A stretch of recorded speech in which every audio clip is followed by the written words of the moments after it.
tidak semua yang najis itu tidak berguna. Apalagi dalam politik itu kan, yang sepenuhnya adalah najis itu kan. Jadi saya mau terangkan itu dalam upaya untuk membekali negeri ini dengan pengetahuan. Rocky Gerung nggak berguna buat bangsa. 2 minggu lalu saya pulang dari Paris bawa medali emas buat Indonesia tuh.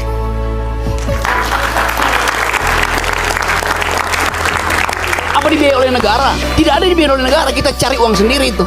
Yang dibiayai negara itu justru diambil oleh menteri-menteri yang datang di situ dengan tagline Olimpik, padahal saya tahu dia nggak punya cabang olahraga. Lalu saya puji Jokowi dari situ.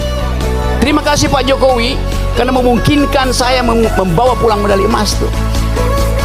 Saya dibully di sini. Ngapain lu puji-puji Jokowi, Rok? Pulang sorry ya. Dia presiden saya ketika saya ada di luar negeri yang menang Indonesia. Saya ikut upacara bendera. Kenapa saya nggak mau bilang terima kasih pada Jokowi?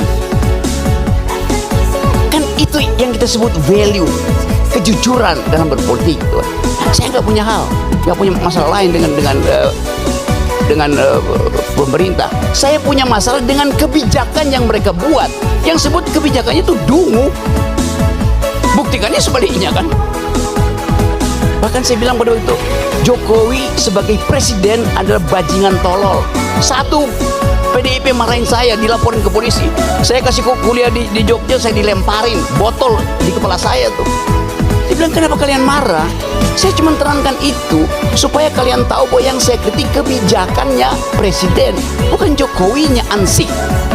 As a person, nggak ada urusan saya dengan. Saya berbaik-baik dengan Pak Jokowi sebagai manusia, dengan Pak Prabowo, dengan Pak SBY segala macam tuh. Zaman SBY saya paling keras kritik beliau tuh. Sekarang tiap minggu saya diskusi tentang politik global dengan SBY, nggak ada soal.